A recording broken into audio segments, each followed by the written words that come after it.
core Hindu organization. And they found there that the plan was that to attack the mosque in the guise of Sikh. This took place in 100. Sikh, why? Because there was a rift going on between the Muslims and Sikh. A Sikh girl married a Muslim boy, so there was tension, so they wanted to take advantage. So they wanted to do an act in the guise of Sikh. There are cases we know that Hindus have attacked wearing caps and beards. So you can't say 100% Muslims are involved. Maybe high possibilities, I'm not saying no. Recently, a few days back, on Friday, 8th of September, 4 bomb blasts took place in Malegaon. One outside one of the mosques, one outside a graveyard, in which 35 innocent Muslims were killed and more than 100 innocent Muslims were injured. Again, prime suspect, LET.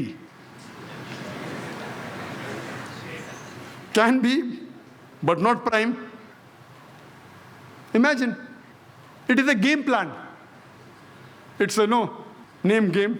If you go to America, it's Al-Qaeda. Here it is LET. According to an article that came in the DNA on the 6th of September, a person by the name of Joseph, he writes that the foreign experts, they tell that if you involve yourself too much in the blame game, you lose focus and the main culprits are never caught. You do a proper investigation. If really they're caught, they have to be punished. Irrespective whether the terrorists are Muslims or non-Muslims, whether they belong to Kashmir, whether to Pakistan, whether Ulfa, whether LTT, if they are proved to be involved in that, they should be punished. I am not here to support any terrorist act, not at all.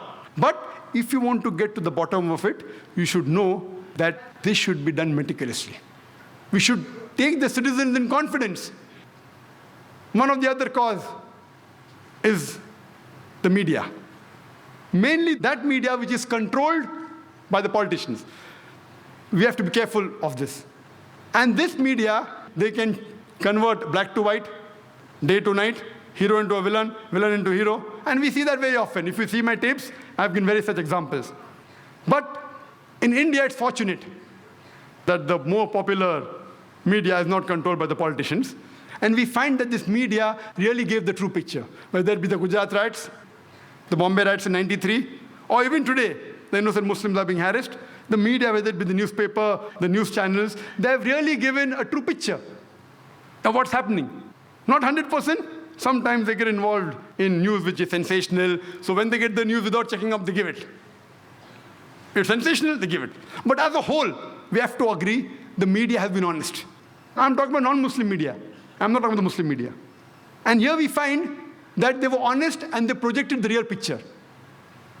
But what we have to be careful is of the media which is controlled by the politicians. And as far as the judiciary system is concerned in India, the innocent citizen of India, especially the Muslim victims, we have faith in the Indian judiciary system. Though some people say that some are corrupt, they are blaspheming the community. But as a whole, we know most of the judges, they're upright and they're honest. We only hope that these people are not influenced by the politicians. So far, I know most of the judges, they don't care much for the politicians.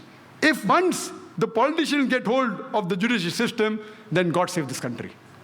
Yet, we have faith in the judiciary system.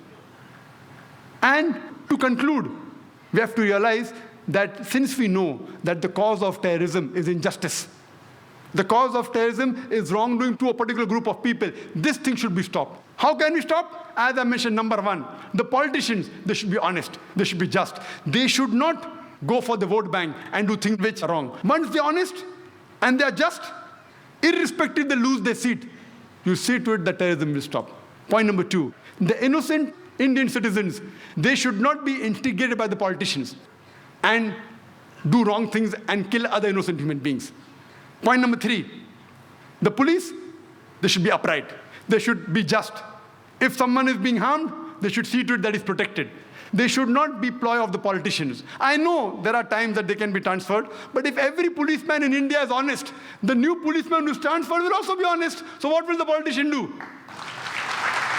If 100% of the policemen, I'm not blaming all of them. Please don't get me wrong. I know most of them honest, they want to do, but because they're under the pressure of the politicians, they're afraid that they'll be transferred, they'll be harassed. But if all the policemen get together and say, let's all of us be honest, if they transfer you, the new person coming will also be honest. So there itself, most of this trouble of injustice will stop. And last but not the least, people cannot take the law in their hand. They cannot kill other innocent human beings, even if they belong to the same community who has done injustice on you. If we take this and we see to it that injustice is stopped, then surely India will be a very good country. It is estimated that in the next, by 2020, India would be a superpower. If all the Hindus and Muslims